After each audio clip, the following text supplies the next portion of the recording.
So if you saw the demo sites at all, that we showed way back when, you might have noticed that we had like an announcement thing on the homepage, which you can see here.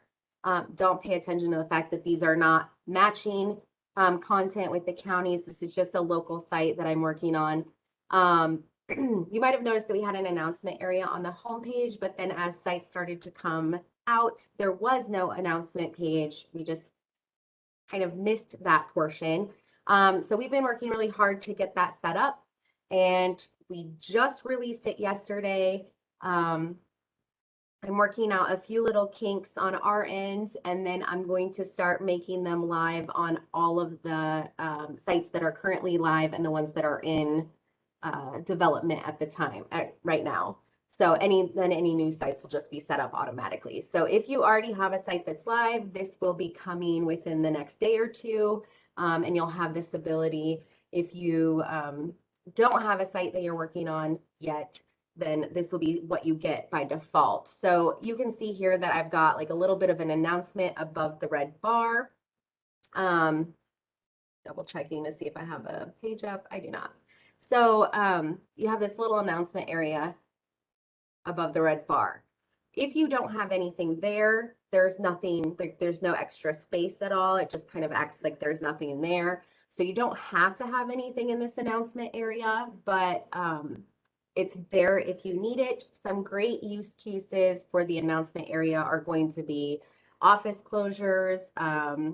I know there is a county that has had issues with their office phone not working, so you could put that information here. Anything that wouldn't qualify as content, but definitely needs an announcement. Now you can't add images or links or anything to this area. You can only add text. So if you want to edit this space, you'll have access to the edit button, and there is the title of the homepage, of course, which users cannot see, but then there's this announcement field. And I just typed in some information there when I was getting it ready for this morning, but of course, you can type in whatever your announcement is.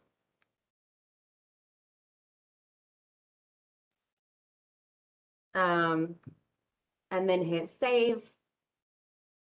And like I said, my computer is being very slow this morning for some reason, so it's going to take a minute. But this is then going to appear in that announcement area. And then, of course, if I just remove that completely, nothing shows up. So this will be coming to sites within the week if they're already out. Is anyone else hearing me? Can everyone else hear me? Terry said she's not able to hear.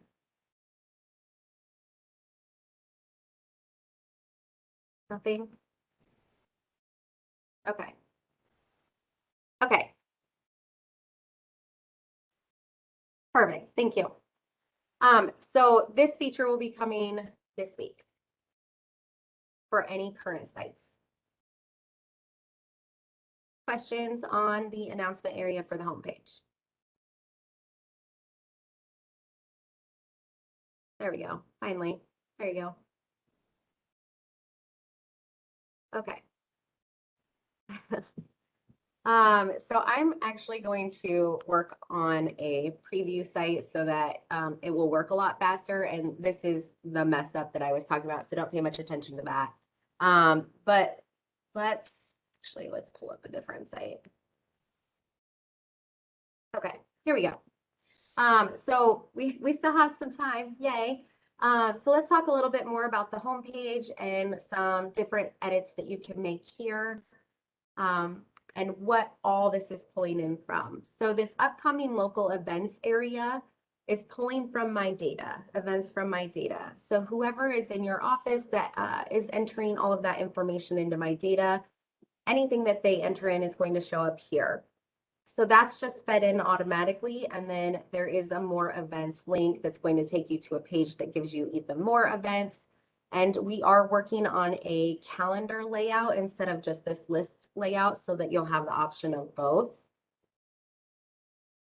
Then next is your local news, and this is of course pulling in all of the local news that you are entering into the site, whether that's content that you're actually entering yourself or embedded news content that you've added. And then again, there is a more news link. It's going to take you to just a full list of the news articles that you have on the site. Next is the featured resources. This is pulling in from the extension store. It shows a total of 16 resources from the store, and it's just pulling the most recently added or updated pieces from the store, but you can edit what's coming in. So in the content drop-down menu in the administration menu, there's a resources from store. And if you go to that, it's going to show you a full list of the resources that are pulling in from the extension store. And of course, every time it pulls a new feed, this is going to change if there's been any updates or added publications. So you can see all of the resources that are currently being pulled into this site. And one thing to notice here is this weight. If you'll notice, everything that's coming in from the feed has a negative weight. So if you want to add a resource of your own, you want to add something from the store because you're pointing a lot of people to that resource, or it's just important to be available, you can add a resource from the store. So I'm clicking add resource from store. It's going to ask you for a product ID, and it's going to give you a weight of 0 by default, meaning that anything that you enter is going to be prioritized over anything that's coming in automatically from the feed. But you can also change this weight, so you can even order the publications that you're putting in. You can add all 16. You can add 1 or 2. It doesn't matter. If you don't fill all 16 spaces with things that you add yourself, it's just going to fill up the rest of the pieces fill up the rest of the pieces from the feed that's automatically pulling from the extension store. So the product ID is not the publication number.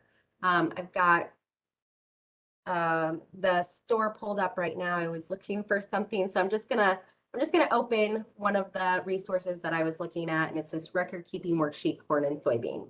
So maybe this is very important to me right now, and I want it to be easy to find, and I want it to be in a place that's easy to point people to.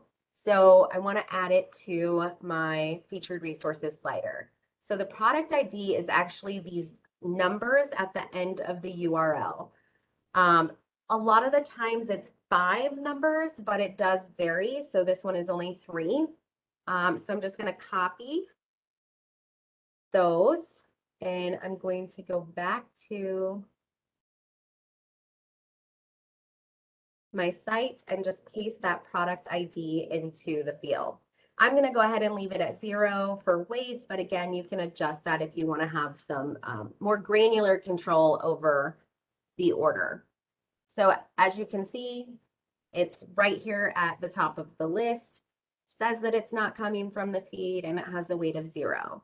So I'm going to go ahead and go back to the home page, and we'll take a look at the feed, the featured resources feed, and there it is right there at the very beginning. So this gives you a lot of control over what is here, plus it's a very easy place for you to point people to if you're wanting to direct them to a specific resource. And then next on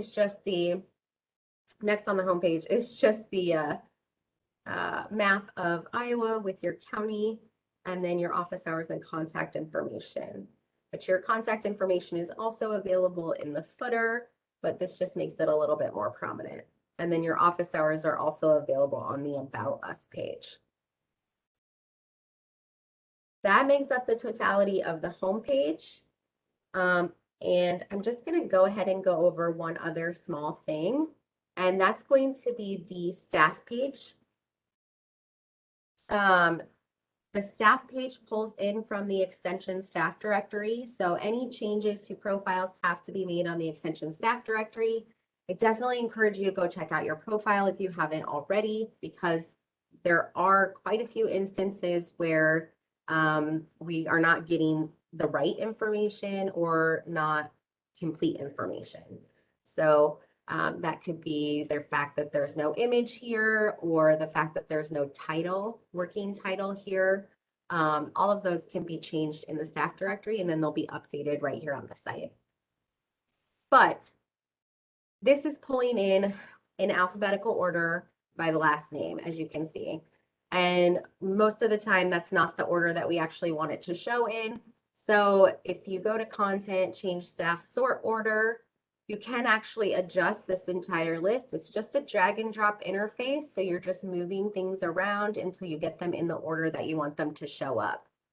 And then you hit save and it's going to be reflected on the extension staff directory or extension staff page on your site.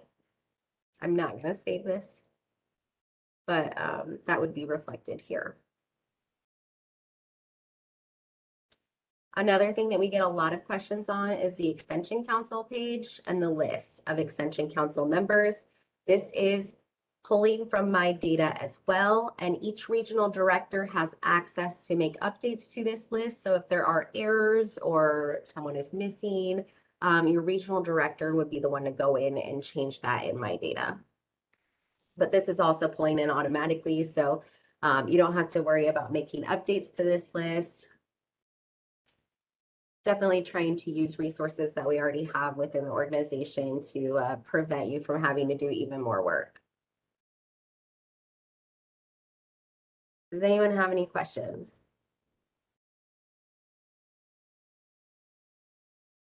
Feel free to unmute or type in the chat if you do. We have a lot more to go over, but a lot of it is more in depth, so I don't want to start when we only have 15 minutes left. And I like to keep these as short as I can so that it's not overwhelming and it's a lot easier to join.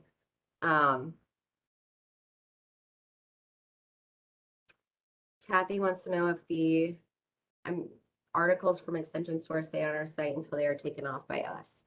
The resources from the Extension Store, yes. They will stay on until you take them off unless they're removed from the Extension Store. If they're removed from the Extension Store, of course, they won't show up anymore. But yes, you would have to remove them if you no longer wanted them on the site.